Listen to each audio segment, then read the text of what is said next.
Minhas amigas, meus amigos, muito boa noite. Boa noite. Que as bênçãos do nosso amado Mestre Jesus possam ser por nós percebidas, porque elas são incessantes.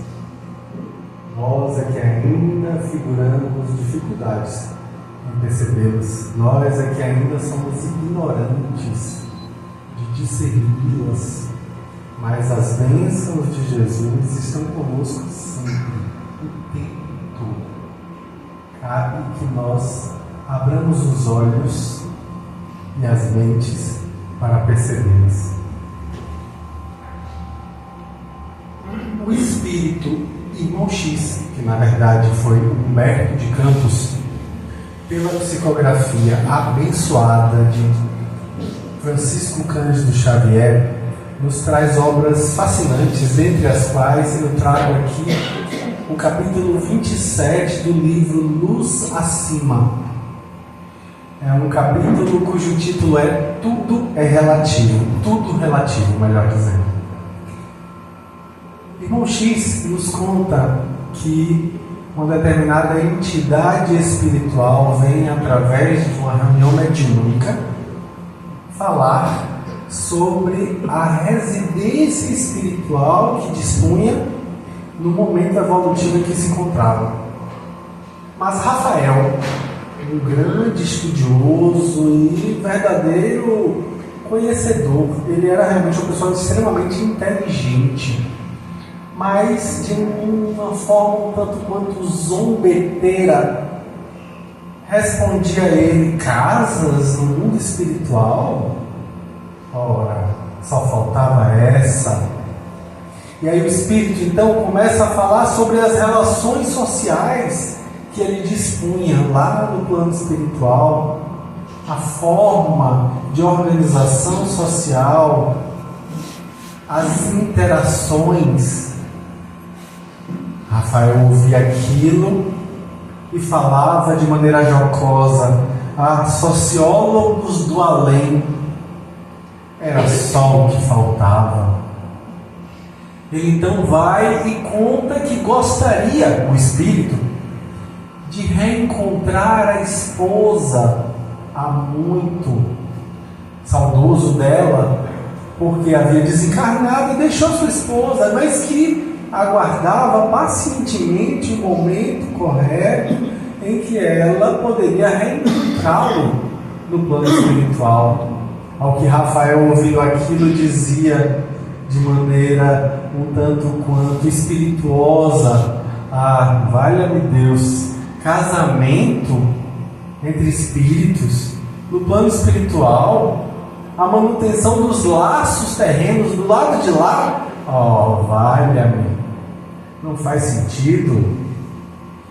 Ao que o espírito continuava e prosseguia falando sobre as necessidades, as coisas que ele percebia lá no plano espiritual, as suas dificuldades, as identificações que ainda trazia com a vivência quando estava encarnado.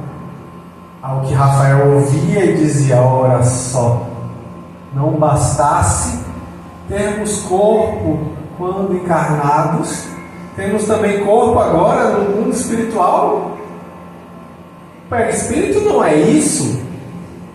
E aí o espírito prosseguia ali, se mantendo tranquilo e falando sobre a sua experiência. Como foi que ele encontrou o lado de lá da vida? Porque morre-se como se vive, como disse Joana de Ângeles, mentora espiritual de Divaldo Franco.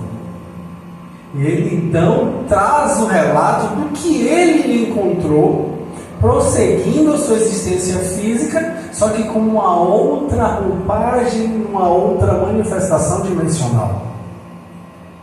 E Rafael, fazendo bico e dando risinhos, trazia uma crítica mordaz, dizendo que não fazia sentido. Ele ainda trazia a argumentação embasada no Evangelho. Ele dizia: ao corpo o que é do corpo, e ao espírito o que é do espírito. fazendo ali uma paráfrase àquela fala famosa de Jesus, quando dizia que é preciso dar a César o que é de César e a Deus o que é de Deus. Só que, como acontece com todos nós, Rafael encontrou o seu momento derradeiro. Enquanto espírito encarnado na Terra, naquela roupagem física específica, porque ele desencarna e se vê no plano espiritual. E lá, ele então, conforme traz Irmão X no seu relato neste capítulo dessa bela obra, traz o impacto da saudade das atividades que ele tinha na Terra. Passa um mentor espiritual, um espírito mais evoluído que ele, e ele volta ali até aquele espírito e diz: Senhor, será que o Senhor poderia me ajudar? Será que eu posso visitar a minha família? Sua família, disse o espírito. Ora, a família não é sua. Você sabe que você, como todos eles que voltaram e que permanecem lá no plano espiritual, no plano físico, eles são filhos de Deus tanto quanto você. Partilham contigo da filiação divina. Mas eu estou falando do meu filho. Seu filho, ele também é filho de Deus, cuja paternidade emprestou temporariamente a você. Não é seu. Ora, mas o senhor deve estar exagerando no seu posicionamento. E minha esposa? Sua esposa? Perdoe-me deixá-lo contrafeito, mas ela não é sua propriedade. Ela, como você, é filha do Deus Altíssimo, em experiência na carne, e que não tem mais obrigações com a sua personalidade, senão aquelas as quais ela abraça sinceramente pelo afeto. Ora, mas eles estão vivendo ainda na casa que era minha. Sua casa? Ora, meu filho, não é sua. Desapegue-se. Mas o senhor não está entendendo. E os meus títulos? O que eu consegui auferir quando estava encarnado em termos de conhecimento, de posição social, até meus bens, nada disso mais eu posso vincular a minha personalidade, aos meus sucessos. Ao que o Espírito diz: ora, meu filho, como você dizia nas reuniões mediúnicas, você é uma pessoa que sabe julgar, sabe fazer julgamento, pois que faça bom julgamento do que realmente é seu e o que não é. Porque permanecemos aqui usufruindo das bênçãos que Deus nos permite, apenas temporariamente. E precisamos, portanto, multiplicar essas benesses a todos aqueles que transcorrem nos nossos caminhos. Quando a gente vê algumas pessoas dentro do movimento espírita questionarem a realidade do plano espiritual, é de se assustar. É esquisito. Algumas pessoas vão dizer que não, que pelo amor de Deus, aquilo que é relatado na obra de André Luiz, por exemplo, que é uma obra bastante citada, a série sobre a vivência no mundo espiritual, que André Luiz, o espírito André Luiz vem nos trazer a partir de 1943, pelas mãos abençoadas de Chico Xavier, com aquelas obras, 16 obras, descrevendo a experiência pessoal de André Luiz, descrevendo só a última obra, que na verdade não é sobre ele especificamente, e obviamente que existem obras ali que são mais educacionais do que relatos como na maioria dos casos, mas fica claro ali, por exemplo, no livro Nosso Lar, que é o que inaugura a obra, a descrição do plano espiritual dentro do olhar e da vivência pessoal trazida por André Luiz. Mas ainda assim, no movimento espírita, vemos pessoas combatendo isso, apesar de termos relatos extremamente semelhantes, obtidos por outros médiuns, em outras circunstâncias, e a partir de outros espíritos. Vamos encontrar, por exemplo, a médium Vera Lúcia Mariseque de Carvalho, por espíritos diversos, entre os quais eu destaco aqui a sobrinha dela, se chamava Patrícia. O livro mais famoso, Violetas na Janela. Um livro que toca, porque na sua temática adolescente nos instrui, nos informa sobre o plano espiritual. Antônio Carlos, um espírito fantástico, que vem pelas mãos de Vera Lúcia Mariseque de Carvalho trazer relatos muito curiosos a respeito do plano espiritual. Eu sempre recomendo uma leitura de uma obra específica chamada Reconciliação. Ivone do Amaral Pereira, Dona Ivone, com suas obras esplêndidas, e aqui eu destaco a obra Memórias de um Suicida, que eu acho uma das melhores obras que eu já li na vida, porque traz informações detalhadas das consequências evolutivas da escolha pelo autoextermínio. Quando você escolhe se suicidar, o que é que você encontra? A gente tem ali um relato de uma circunstância real, em que o poeta português Camilo Castelo Branco vem descrever a sua própria experiência pessoal, quando escolheu deixar de viver no corpo físico por conta de uma vergonha. Ele, que era poeta e sobrevivia das letras, se viu envergonhado por não conseguir sustentar a família pelo fato de que ficou cego. E aí ele descreve naquele belíssimo livro como é a experiência dele e o que ele encontra do outro lado da vida. Estou trazendo alguns pouquinhos aqui. Dona Otília Gonçalves, que vem pelas mãos de Divaldo Franco, contar a experiência dela. Ela que foi uma das fundadoras da Mansão do Caminho, que está completando 73 anos. Ela vem trazer a experiência pessoal dela, de grande trabalhadora do movimento espírita, mas que no momento final ela titubeou e olhou para trás. Mas e meus filhos? Como é que eu vou desencarnar e deixar meus filhos? Isso fez com que ela se desequilibrasse. E ela relata isso.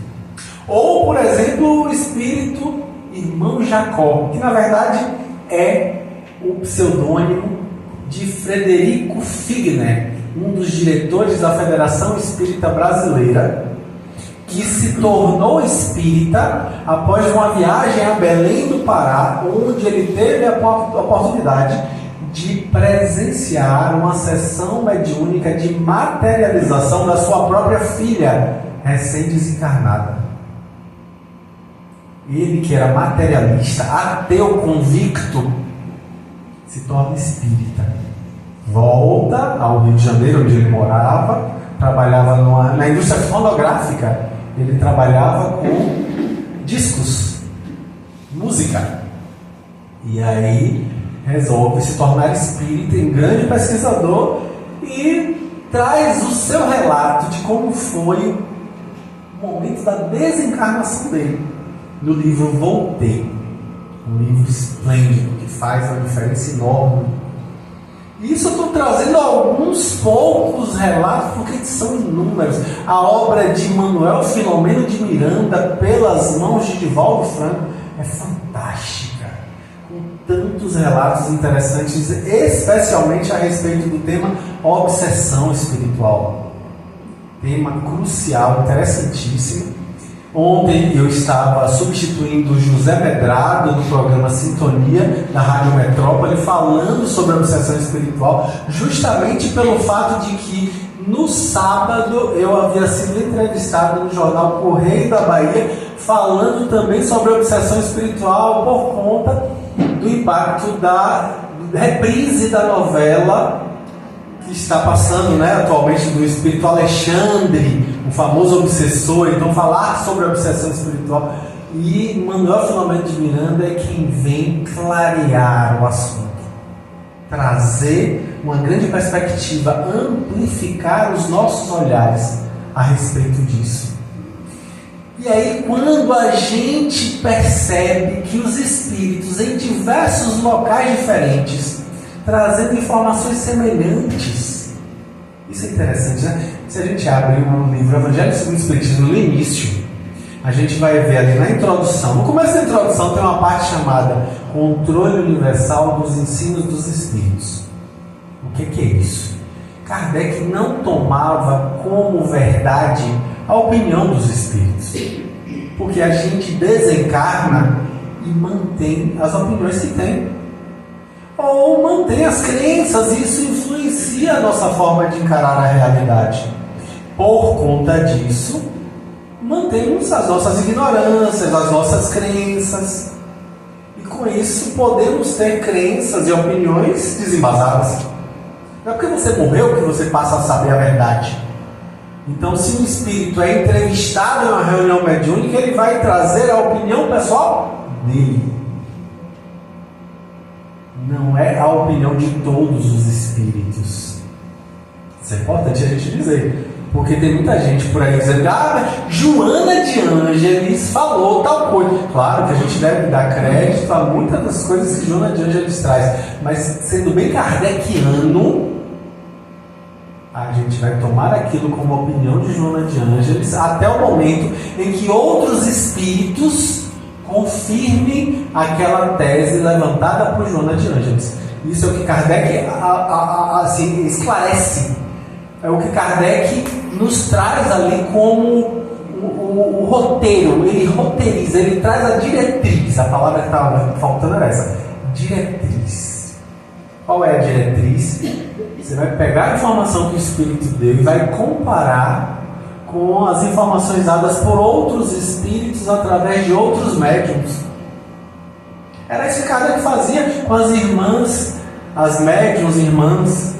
E ali ele se utilizava as médiuns que eram adolescentes. Ele pegava a mesma pergunta e dava para duas irmãs sem que elas soubessem qual era a pergunta. E aí os espíritos respondiam através das médiuns, ele comparava aquelas respostas e passava elas pelo crivo da razão. Não à toa que Kardec recebeu o epíteto, o apelido de bom senso encarnado, como dizia Camille Flammarion, que foi quem fez a palestra, o discurso fúnebre, no momento de sepultamento do corpo do professor Rivaio, que é Allan Kardec.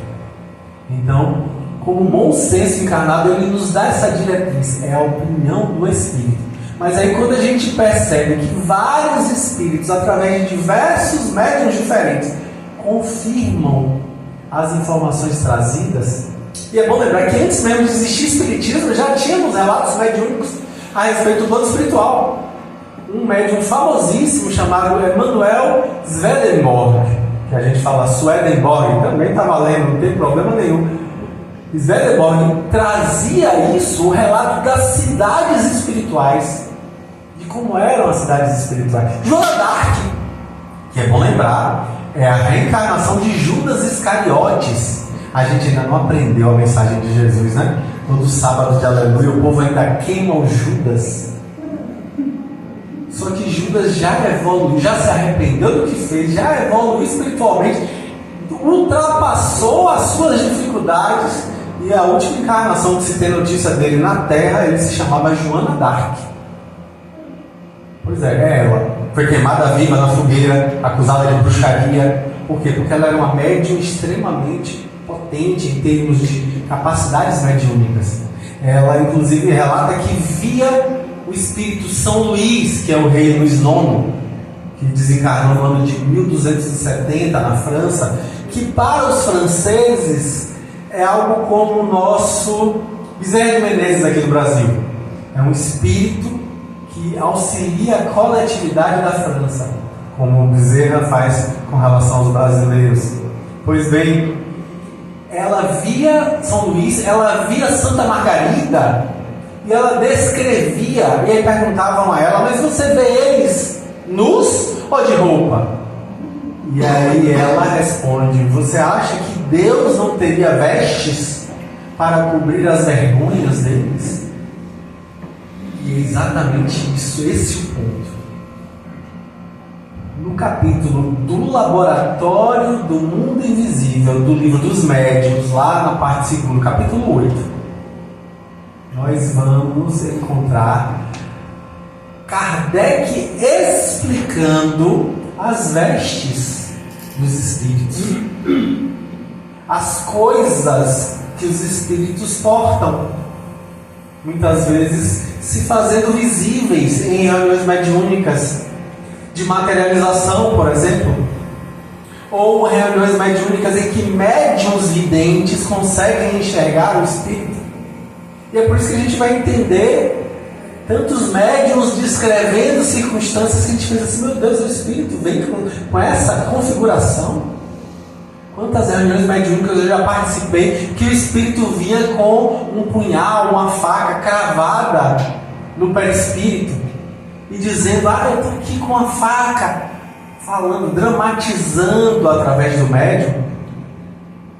Por quê? Porque é a percepção dele, porque foi este o modo pelo qual ele desencarnou e ainda se mantém apegado ao fato.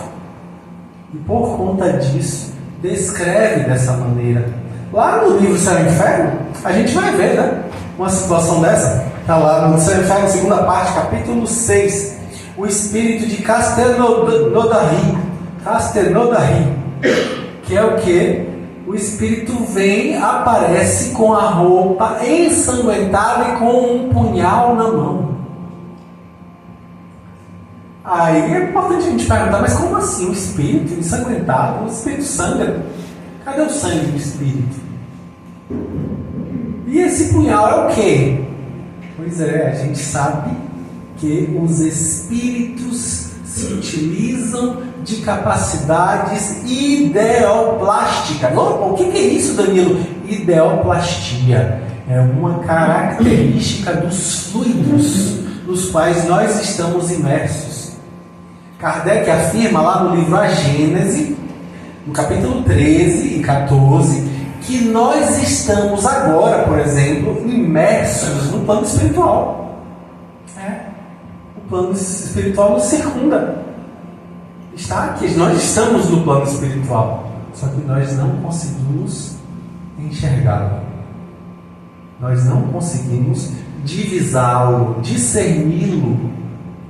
E esse plano espiritual é composto por esse fluido cósmico universal, que aliás é um dos conceitos mais interessantes de Kardec, na minha opinião pessoal. Porque tem alguns conceitos que a gente acha que são de reencarnação. Já se falava sobre isso há muito tempo. Kardec não inaugurou esse tema. Não há isso. A imortalidade da alma, mediunidade, não, tudo isso já havia sido dito. Alguns conceitos são de Kardec, e um deles é fluido cósmico universal. Mas os hindus já falavam do prana, é diferente. O prana é uma das manifestações do fluido cósmico universal. Mas os alquimistas falavam do éter, é diferente. É uma das manifestações do fluido cósmico universal. O fluido cósmico universal é um conceito kardeciano, assim como, por exemplo, o outro conceito que eu acho fantástico em Kardec, que vale a pena o estudo e a pesquisa, é a maturidade do senso moral. É um conceito que a gente vê que Kardec inaugura e que depois vai ser desenvolvido por Jean Piaget, por exemplo. Não com o conceito espírita, com outro conceito, uma perspectiva mais da convivência moral, da questão da construção da ética do indivíduo. Ele vai falar sobre isso quando vai trazer a perspectiva educacional. Mas com relação ao espírito, a gente vê que é Kardec que introduz esse tema e ele vai ser desenvolvido mais adiante por outros. Mas é interessante, né? Alguns conceitos são bem nítidos em Kardec. E esse conceito de fluido cósmico universal, que é esse fluido originário. O que é o fluido cósmico universal? É o fluido do qual tudo se forma. É o fluido, digamos assim, que seja a matéria primordial. É o tipo de matéria primordial. Que conforme combinações vão sendo feitas, essa matéria vai se manifestando de formas diferentes.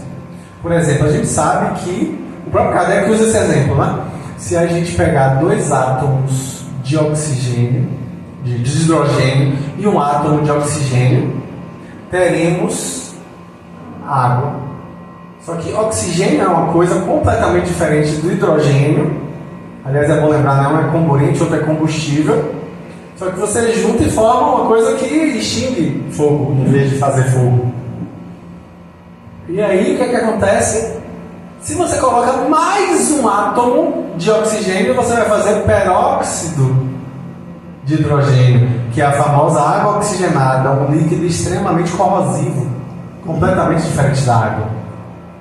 Então, olha aí como a matéria vai se modificando do mesmo modo, em termos de matéria espiritual, as coisas mudam. E mudam conforme a vontade dos espíritos. Às vezes de maneira nítida, Kardec coloca muito bem isso, né? Às vezes acontece dessa aglutinação do fluido cósmico universal, essa formação de matéria espiritual de maneira instintiva ou intencional. Instintiva é quando o espírito faz sem perceber que está fazendo. Ele muda a configuração perispiritual sem perceber. Como, por exemplo, Camilo Castelo Branco descreve que o ferimento do tiro, da bala que ele pôs na própria cabeça, ficava vertendo sangue sem parar. E aí a gente pergunta, mas vinha de onde esse sangue? Era ele próprio que estava se impondo, sem o saber, de maneira instintiva, aquele tipo de punição. Então, constantemente, a gente vê os espíritos trazerem circunstâncias dessa natureza. O que é interessante, porque a gente vai lentamente tomando consciência de que somos capazes, inclusive enquanto encarnados, de mobilizar fluidos ao nosso redor. Uma das explicações do poder da prece, o poder da oração. A gente vai ver os capítulos finais do Evangelho segundo o Espiritismo são sobre orações, são sobre as preces. E ali a gente vai ver claramente que a fé mobiliza justamente porque nos traz a perspectiva da vontade. A vontade faz toda a diferença em termos de fluido cósmico universal. Aí eu me lembro do livro O Problema do Ser, do Destino e da Dor, de Leon Denis, filósofo espírita contemporâneo de Kardec, admirável. Trazia contribuição imensa para o corpo doutrinário da doutrina. E aí a gente vai ver que lá no final dessa bela obra, falando sobre as potências da alma, ele vai localizar entre essas potências da alma, Leon Denis está falando aí, né? Leon Denis vai localizar entre as potências da alma a vontade. E ele diz que a vontade é uma alavanca. Eu gosto dessa definição. Olha aí como a gente pode fazer a diferença a partir da nossa própria vontade. Faz uma diferença enorme. Isso me faz lembrar a questão de número 909 de O Livro dos Espíritos, que é a minha questão predileta. De todas as questões do Livro dos Espíritos, a minha predileta é a 909, que eu vou deixar na curiosidade. Porque palestra espírita serve para isso, para instigar a curiosidade. Na hora de procurar saber que hora vai passar tal programa, a gente corre na internet e vê lá para pesquisar, né? A gente vai fazer isso, então a gente vai pesquisar o que é que está na questão de número 909 de O Livro dos Espíritos, que fala sobre vontade. Sobre vontade. Já deu spoiler. A gente fala pouco, né, dessa questão. A gente geralmente cita muito a 919. A gente fala da questão 1. Tem algumas questões que a gente repete na 115. Fala algumas questões específicas de O Livro dos Espíritos, mas a questão 909 é pouco lembrada. Mas é importante que a gente anote, que a gente pegue o celularzinho, pegue um papelzinho, anote. Questão 909, vai pesquisar o que ela fala. Eu sei que tem alguns curiosos que já estão olhando agora, já estão vendo o que é, e já estão pensando assim, ó, complexo de lagartixa. É mesmo, né? Mas olha para isso que os espíritos disseram. Olha a estratégia do cara para poder fazer o pessoal ficar curioso e pesquisar o que está lá escrito. E quem tiver interesse, aqui na casa tem também como vocês conseguiram o Livro dos Espíritos para poder começar a pesquisar. Palestra espírita serve para isso, para instigar curiosidades. Não adianta a gente ficar só na postura do obstetra, né? Querendo receber do colo o neném pronto já. Porque, como dizia Sócrates, a mãe dele era parteira, né? Aí ele dizia: mãe, eu descobri, ele era pequeno ainda quando falou isso com a mãe, descobri que você não faz o parto se faz a si mesmo. Você só apara o bebê. É exatamente. A postura da parteira, ou seja, a postura do obstetra, é aquela que canta a música: vem neném, neném, vem neném, neném, vem. A gente só quer receber o neném pronto. E aí quer sentar na palestra para poder ficar numa postura de receptividade, quando na verdade a gente precisa interagir com o saber. Saber e sabor são duas palavras com a mesma etimologia, a mesma origem. É preciso que a gente experimente o sabor do saber para que ele faça sentido. Só faz sentido se for sentido. A gente precisa interagir. Senão, não adianta. Senão, passa aqui pelo ouvido e nem passa do outro, porque o som não se propaga no vácuo. Então, com isso, a gente acaba simplesmente esquecendo. Amanhã nem lembra. Aí, quando foi aparecer esse show de noite, eu não lembro o tema não. O rapaz falou lá, mas não lembro não. Eu sei que ele tinha um negócio de uma boina, eu queria até saber onde é que ele comprou aquela boina para dar meu pai. As pessoas desvinculam do tema principal, da coisa realmente que está sendo vista. E é preciso que a gente volte. Dizem os psicoterapeutas existencialistas que nós vivemos a chamada esquizofrenia existencial. Não é esquizofrenia ou transtorno mental. É a esquizofrenia existencial, que a palavra esquizofrenia é esquizo, quebrado, fragmentado, frenos, mente. Mente fragmentada, mente quebrada. A gente está aqui, mas não está aqui. Está aqui, mas está com a cabeça em outro lugar. Está aqui, mas está pensando que devia estar vendo jornal. Está aqui, mas está pensando que tem que pagar logo a conta da coisa, senão o rapaz vai cortar. Está aqui e está pensando: pô, será que se eu abordar ele no final, ele vai me dizer onde ele comprou essa boina? Ou seja, a pessoa não está ligada realmente no que interessa. Voltar para aqui agora, ter presença sentida. Isso aqui faz toda a diferença. Pois bem, voltando ao laboratório do mundo invisível, neste capítulo do Livro dos Médiuns, um capítulo fantástico, fabuloso, em que Kardec vai trazer ali, inclusive uma entrevista que ele faz ao Espírito São Luís, a respeito da manifestação mediúnica, em que a médium vê um rapaz com uma caixinha de rapé, uma tabaqueira na mão. Aí é perguntado: pô, mas existe no plano espiritual um duplo dos objetos que tem aqui no plano físico? Aqui essa cadeira aqui, por exemplo. No plano espiritual tem outra cadeira igual a essa? Não, os espíritos vão dizer que não, que isso não existe. Não é assim que as coisas acontecem. É diferente. Não é assim. Mas então de onde veio essa tabaqueira? De onde veio essa caixinha de rapé? E aí os espíritos vão falar que o próprio espírito que se manifesta, ele se utiliza da vontade para tornar clara a sua presença e para deixar de maneira nítida qual é a sua identidade. Porque se o espírito era reconhecido por andar com aquilo na mão, ele precisa ser reconhecido como sendo verdadeiramente ele. E aí ele se manifesta exatamente como ele se manifestava quando estava encarnado. É por isso. E aí os espíritos vão contando para Kardec como isso se dá, como é possível acontecer esse tipo de manifestação. E aí a gente vai percebendo, por exemplo, ele vai citar um fenômeno mediúnico que eu acho fantástico, maravilhoso. A pneumatografia, ou como é mais conhecido, a escrita direta. O que é a escrita direta? O espírito escreve num fenômeno mediúnico sem utilizar as mãos do médium. Olha como era feito, olha que interessante. Pega-se um papel. Esse papel é rubricado pelas pessoas que estão presentes, para ficar claro que não tem como ser falsificado. As pessoas rubricaram. É aquele papel mesmo, não foi substituído de hora nenhuma. É exatamente aquele papel. Então aquele papel que foi rubricado por todo mundo é guardado no envelope e lacrado. E aí é colocado em um lugar, pode ser numa gaveta, pode ser num canto, algum lugar. No final da reunião mediúnica, você pega aquilo, quebra o lacre, abre,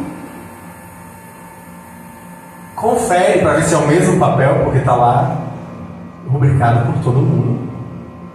E aí vê o que está escrito, porque o espírito como que imprime as letras ali. Então há uma espécie de impressão, e os espíritos chegam a dizer, né, que é uma impressão geralmente na cor cinza, como se fosse o grafite. Algumas vezes vermelho, como se fosse uma tinta de impressão. Mas a depender do que o espírito queira trazer, ele vai imprimir aquilo ali. E aí você lê aquilo, e é interessante porque fica impresso no papel. Olha que interessante, hein? A comprovação da imortalidade da alma e da comunicabilidade dos espíritos. A vida continua. Olha que interessante para a gente perceber.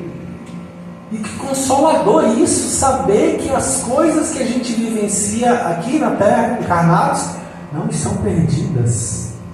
São aprendizados, são crescimentos, são amadurecimentos.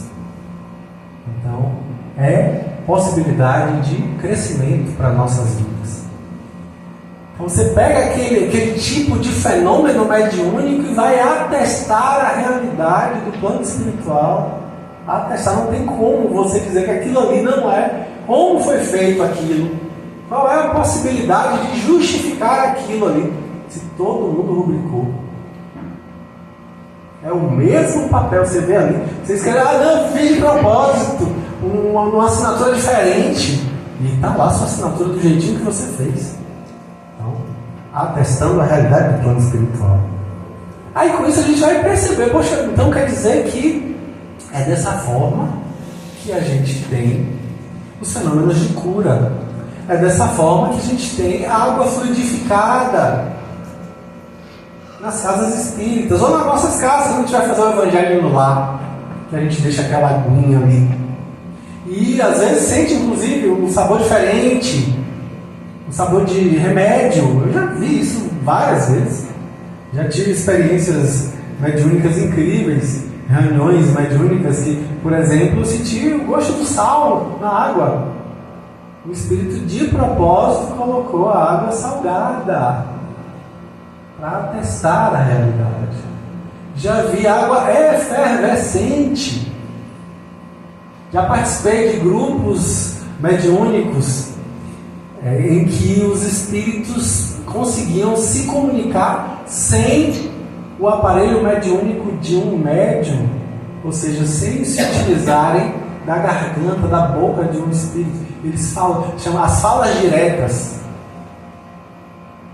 É a reunião mediúnica em que o espírito plasma cordas vocais e ele fala através daquelas cordas vocais. Que incrível isso! Já vi reunião mediúnica em que o espírito pede para participantes dizer, olha, eu sei que você tem na sua bolsa 8 balas. Então você vai pegar essas balas e vai abrir elas aqui agora para a gente. Aí a gente vai lá, abre a bala está fosforescente. No breu da escuridão, a bala brilha. Fenômeno mediúnico. Olha que interessante, atestando a realidade espiritual, demonstrando de maneira cabal que a vida continua, que Deus, na sua infinita misericórdia, não deixa que nós percamos as nossas experiências e, obviamente, nos mantém ali no nosso processo evolutivo, crescendo e amadurecendo com esse tipo de experiência. Aí a gente vai entender casos como esse, inclusive os espíritos vão falar no livro em questão, no livro dos médiuns.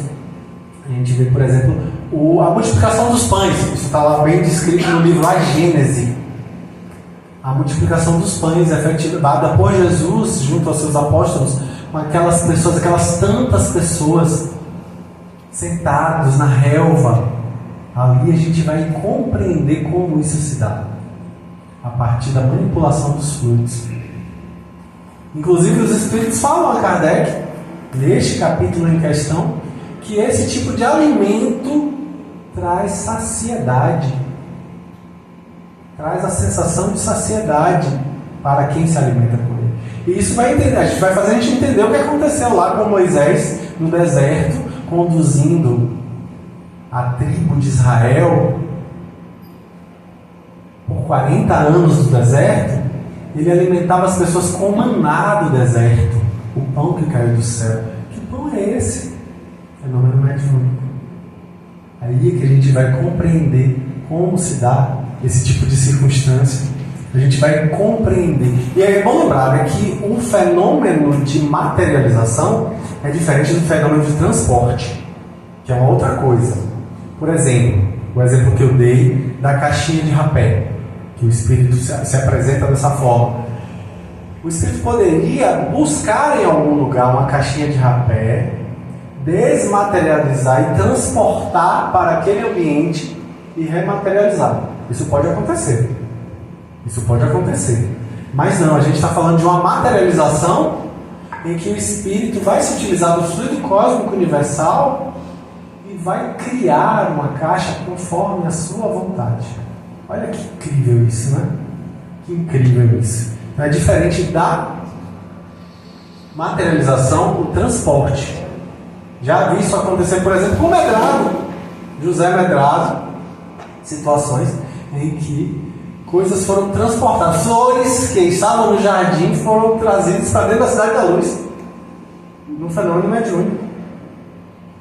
Ou seja, os espíritos pegaram as flores lá, desmaterializaram lá e materializaram dentro da casa espírita.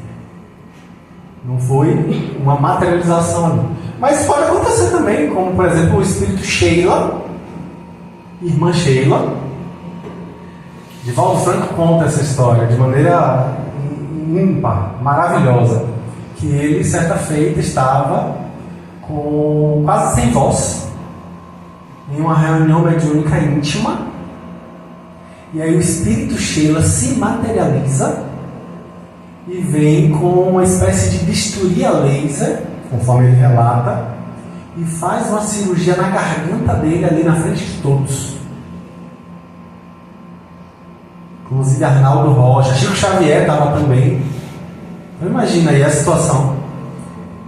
E ela simplesmente retira um câncer na garganta de Divaldo Franco. Olha que interessante isso, hein? Pois bem, isso se deu.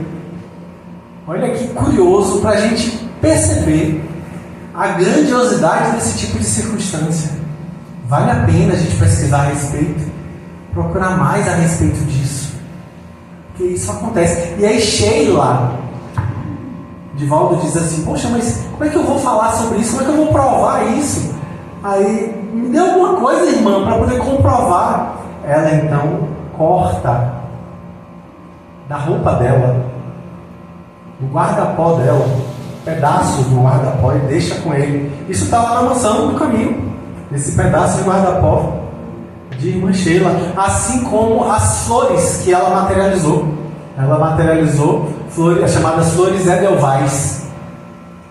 São flores lá da Europa, dos Alpes. Pois bem, ela materializa essas flores, estão lá na mansão do caminho. essas florezinhas ainda estão lá, no museu, na Mansão do Caminho. Olha, então, como é interessante, né?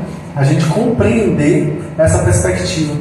A gente vai ver isso também no livro Devassando Invisível, de Ivone Pereira, ela descrevendo as circunstâncias mediúnicas do plano espiritual. Toda a bibliografia descritiva de André Luiz vai trazer sobre isso, e aqui eu trago especificamente uma parte que me toca bastante. É o livro Obreiros da Vida Eterna, lá no 3º capítulo, O Sublime Visitante, onde André Luiz fala do espírito Asclepius, que ele descreve como sendo um espírito muito evoluído, de tal modo que ele não consegue se manifestar onde André Luiz está. Então ele é colocado um aparelho, uma espécie de aparelho mediúnico no plano espiritual. Olha que interessante. E aí espíritos com o dom mediúnico tocam nesse aparelho, que parece uma espécie de cabine de cristal, uma cabine de vidro, que ele descreve. E aí eles pedem, o mentor espiritual que está conduzindo o estudo, pede que os espíritos que ali estão, inclusive o próprio André Luiz, plasmem mentalmente naquele, eu vou chamar de gabinete, mas na verdade é como se fosse um quadro, uma imagem de uma água, assim, um lago, ladeado de plantas, com uma árvore frondosa, flores, salpicado de pequenas flores azuis, e o céu. E aí ele vai fazer, os espíritos vão fazer, André Luiz, cabe a André Luiz a tarefa de fazer as graminhas, a grama que está ao redor da árvore e do lago. E aí eles se esforçam muito, aí o espírito que está conduzindo o experimento pede que eles se esforcem mais, porque está incompleto ainda. E aí eles se esforçam mais, e a coisa fica tão bonita, e ao fim aparece esse espírito, cujo nome é Asclepius. E Asclepius se manifesta ali, falando com eles, conversando com eles. Ele trazia na mão um rolo de pergaminhos, e a cada pergunta que era feita a ele abria o rolo de pergaminhos, e a gente via ali nas falas dele que aquele rolo de pergaminhos era nada mais nada menos do que o Novo Testamento, ou seja, os evangelhos junto com as cartas de Paulo, de Tiago, de João, de Judas Tadeu, de Pedro, e também o livro de Revelações de João e o Atos dos Apóstolos de Lucas. Então ele pega aquilo ali e vai citando cada pergunta que é feita, ele se debruça sobre o próprio ensino de Jesus, contando sobre aquilo. Olha que interessante, né? Aí André Luiz pergunta no final, mas ele é um espírito muito evoluído de outro planeta que não precisa mais encarnar na Terra? E aí o condutor diz que não, ele é um espírito da Terra ainda, só que já alçou as esferas superiores, que não consegue se manifestar aqui onde a gente está, do mesmo modo que a gente consegue. Então ele precisa desse aparato para conseguir se manifestar. E aí a gente entende, né, como a força da vontade vai imprimir na matéria espiritual, no fluido cósmico universal, essa potencialidade que está ali descrita na obra de maneira magistral. Recomendo muito mesmo a leitura. É bastante interessante. Mas para finalizar minha fala, quando a gente fala em laboratório do mundo invisível, naturalmente a gente se lembra de uma fala de Valdo Franco que eu acho que é curiosa para a gente pensar. A palavra laboratório é a união de duas palavras, labor e oratório. Labor é trabalho e oratório vem de oração. Ou seja, os primeiros laboratórios de que se tem notícia eram os laboratórios dos monastérios, dos mosteiros da Idade Média, que foram reproduzidos pelos alquimistas de então. Então era um lugar de trabalho e oração. Então quando a gente pensa em laboratório, a gente está falando de trabalho e oração. E no mundo invisível, aí entra a fala de Divaldo. Divaldo conta, certa feita ele estava na cidade do Cabo, lá na África do Sul. E aí ele havia feito uma palestra, um seminário. No dia seguinte eles dormiram num hotel muito chique da cidade. E ele estava num hotel de 7 estrelas, para você ter ideia como o negócio é chique. E aí no café da manhã, ele ali estava a época em que Mandela estava terminando o apartheid, aquela diferenciação entre os negros e os brancos tão forte que era na África do Sul. Ele então, sentado ao café, ouve uma voz de um espírito amigo, um espírito que ele já conhecia há um tempo, dizendo assim: o garçom está se aproximando, abrace-o. Abraçar o garçom? Como assim abraçar o garçom? Não vou abraçar o garçom. Que esquisito, vai ser muito estranho. Como é que eu vou abraçar o garçom? Abrace-o, não questione, abrace o garçom. Aí ele ficou sem graça, aquela coisa assim, como era o espírito, ele sabia quem era, ele disse: meu Deus, eu vou ter que fazer isso. Aí perguntou ao garçom: vocês têm aqui café quente, mas não tem leite quente. Você bota o leite frio no café quente, esfria o café com leite. Então você consegue para mim, por gentileza, um pouco de leite quente? Aí o garçom olha para ele, vai lá, volta e traz o leite quente para ele. Aí, com a desculpa da gratidão por ter trazido, ele vai lá e abraça o garçom, o que é um choque. As pessoas olham estranhando, inclusive o próprio garçom: o que está acontecendo, senhor? Aí ele olha assim, estranhando a coisa, mas tudo bem. Aí nessa história ele vai e volta com leite quente várias vezes. E aí, de volta já acha estranho, né? Ele começa a trazer leite quente o tempo todo, ele se empantua tanto de leite quente, no outro dia ele nem desce para o café da manhã, porque ele tem uma indisposição intestinal por conta disso. Aí o garçom vem e pergunta para as pessoas que estavam com ele: onde é que está Mr. Franco, Mr. Franco? Aí eles falam: ele teve uma disposição gástrica, por isso ele não veio para o café da manhã. Mas qual é o quarto dele? Eles dizem, ele vai lá então e leva chá e torradas. Aí bate na porta, de volta tinha deixado aquela plaquinha dizendo: não perturbe. Ele estranha, né? Vai lá. Aí: Mr. Franco, o que está acontecendo? Você está... Aí ele diz: não, mas eu estou bem, está tudo bem. Não, eu trouxe chá para o senhor. Não gosto de chá. Ele contando, né? Dizendo que ele cresceu, tudo era chá, e ele não gostava de chá de alumã, chá de boldo, chá. Ele não gostava de chá de jeito nenhum, mas o cara insistiu tanto que ele resolveu beber o chá e comer a torrada que o cara trouxe. Aí o cara sentou e começou a chorar. Aí ele disse: Mr. Franco, eu queria agradecer pelo abraço que o senhor me deu. Ontem eu estava decidido que eu iria me matar, porque eu descobri que eu tenho um câncer já em estado de metástase. Já se espalhou pelos meus ossos e no meu cérebro. Era um câncer de próstata que se espalhou por todo o meu corpo. Como o hotel não iria custear os meus tratamentos e eu não tenho dinheiro para pagar $100 africanos para cada sessão de quimioterapia que eu preciso fazer, eu iria me matar ontem. Mas o senhor me abraçou, nunca nenhum branco me abraçou. É a primeira vez que isso aconteceu. E porque o senhor me abraçou, eu resolvi continuar vivendo. Aí ele foi entender. Aí ele foi compreender o que estava acontecendo.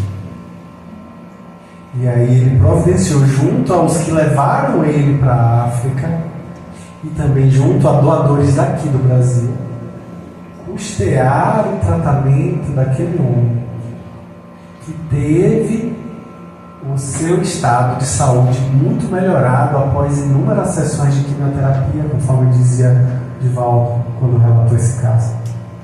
Então, com isso a gente entende o que é que realmente é preciso a gente fazer.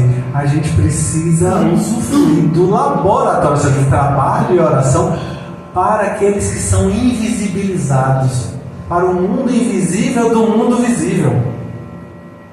Para quem está invisível no nosso mundo encarnado. A gente precisa cuidar dos invisíveis, daqueles que são invisibilizados pela sua condição social.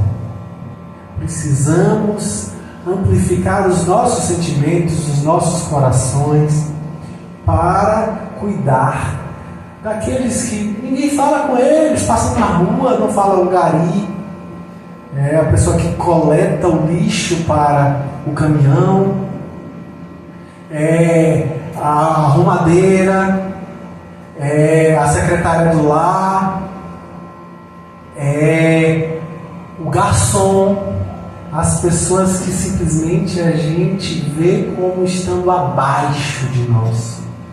Precisamos enxergar esse mundo invisível e usufruir das oportunidades que a vida nos dá para fazermos um bom trabalho e para que os nossos gestos sejam de oração sincera e verdadeira, de gratidão. E assim, quem sabe, seremos médiuns do amor de Jesus, onde quer que estejamos. Que as bênçãos do Cristo acolham em nossos corações os sinceros propósitos que abraçamos e aproveitarmos bem as tantas oportunidades de fazer com que a nossa vontade seja uma alavanca para trazer uma transformação, transformando o mundo em que vivemos no reino dos céus que tanto almejamos. Que assim seja.